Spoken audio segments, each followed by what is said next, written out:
యేసుక్రీస్తు నామములో అందరికి వందనములు. ఈ యొక్క తరుణంలో మరోసారి మనం ఈ రీతిగా కలిసి దేవుని మహిమపరచడానికి దేవుడిచ్చిన ఈ యొక్క సమయం కొరకు దేవుడికి వందనాలు.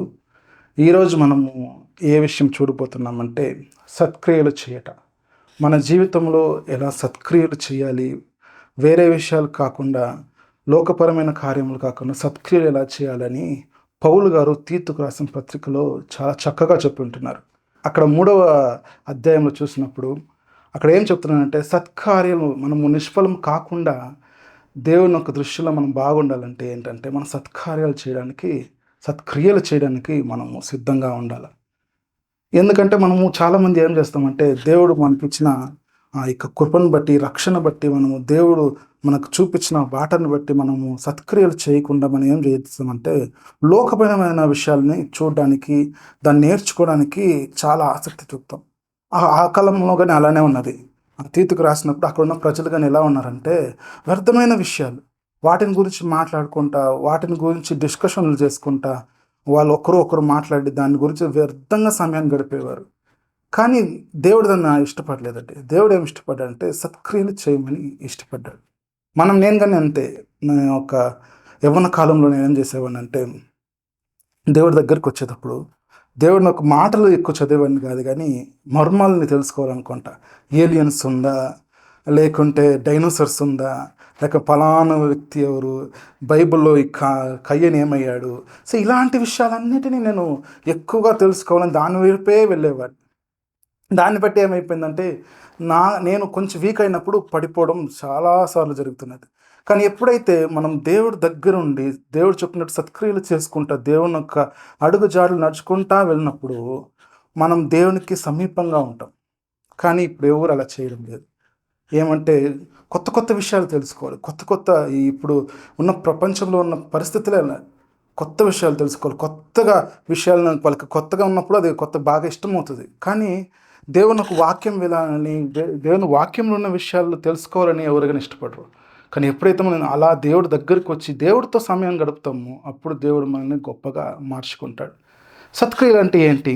అక్కడ 2వ వచనంలో చూసినప్పుడు ఏంటంటే, దూషింపక, జగడమాడక, శాంతులై ఉండవాలని జ్ఞాపకం చేసుకుంటుంది. దూషింపకుండా ఉండాలా, ఎలా ఉండాలా, జగడమాడకుండా ఉండాలా, అలానే శాంతి పరులుగా ఉండాలా. మనం ఊరికే కోప్పడతాం, ఊరికే అరుస్తాం, దూషిస్తూ ఉంటాం. అలా అంత కాకుండా మనం ఒకరినొకరు ప్రేమించే వారంగా ఉండాలి.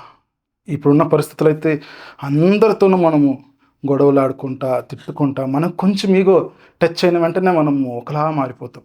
సో అలా కాకుండా పౌలు గారు చెప్పినట్టు మనం ఏం చేయాలంటే, సత్క్రియలు చేయడానికి ఇష్టపడడం వారంగా ఉండాలి. అలా ఉన్నప్పుడు వ్యర్థమైన వాటికి మనము మనసు పెట్టం. మనం ఈరోజు ఒక విషయం మనం నేర్చుకుందాం. ఒకవేళ మన ఫ్రెండ్సే కానీ, మన స్నేహితులు లేదా తోటి విశ్వాసులే కానీ వ్యర్థమైన విషయాల గురించి వాళ్ళు ఎక్కువ డిస్కషన్ చేసి టైం వ్యర్థం చేస్తున్నారేమో, మీరు కానీ వాటిలో కూర్చొని ఇంతవరకు మాట్లాడినారేమో, వాటిని వదిలేద్దాం. ఎందుకంటే దేవుడు సమయం చాలా దగ్గర ఉంటున్నప్పుడు ఈ సమయంలో మనకు దేవుడు పెద్ద పని ఉంచున్నాడు. ఆ పని చేయడానికి ఇష్టపడమే కానీ ఊరికే లోకపరమైన విషయాలు లేకుంటే వేరే కొత్త విషయాలు నేర్చుకోవాలని దేవునికి దూరంగా వెళ్ళిపోకుండా దేవునికి దగ్గరగా ఉండడానికి ఇష్టపడదాం. ఎందుకంటే చాలామంది ఇప్పుడు నేను చూస్తున్నప్పుడు వాద్యం ఆడుతూ ఉంటారు. వేరే ఇతర మతస్థుల దగ్గర కానీ, వేరే విషయాలతో కానీ దాని కొరకు ఎక్కువ సమయాన్ని గడుపుతూ ఉంటారు. కానీ వాళ్ళ వ్యక్తిగత జీవితంలో వారికున్న ఏం చెప్పేది, వాళ్ళ వ్యక్తిగతం వాళ్ళు ఎదగవలసిన విషయాన్ని మర్చిపోయేసి వారు ఏం చేస్తారంటే ఈటటి విషయాలపైన ఆసక్తి కలుగుతూ ఉంటారు. సో డ్రామా వైపు వెళ్ళకుండా దేవుని దగ్గరికి వచ్చి దేవుని ఎదగడానికి మనం ఇష్టపడదాం. అలా ఇష్టపడినప్పుడు మన జీవితాలు చాలా దేవునికి ఇష్టమైన రీతిగా ఉంటుంది. సో ఈరోజు ఈ చిన్న మాటలు ద్వారా నేను అనుకున్న విషయం ఏంటంటే, సత్క్రియలు చేసి దేవుని చెప్పే పని ఏంటి, మనం ఇతరులను ప్రేమిస్తూ అలానే దేవుని యొక్క సువార్తను అనేకులకు తీసుకుని వెళ్ళడానికి ఆ దిశగా మనము శ్రమ పడదాం. అలా పడినప్పుడు మన జీవితాలు ఏమవుతుందంటే, దేవునికి ఇష్టంగా, దేవుని యొక్క దృష్టిలో మనం చాలా గొప్పవారంగా ఉంటాం. సో ఈరోజు ఈ మాటలు విన్న మనం అందరము మన జీవితంలో వ్యర్థంగా ఏమన్నా విషయాల కొరకు మనం ఎక్కువగా సమయాన్ని గడుపుతూ దాని గురించి డిస్కషన్ చేస్తూ ఉన్నామేమో, వాటినన్నింటినీ వదిలేసి సత్క్రియలను చేస్తూ దేవుని దగ్గరికి రావాలని కోరుకుంటూ ఈ చిన్న మాటలు ముగిస్తున్నా. ఆమేన్.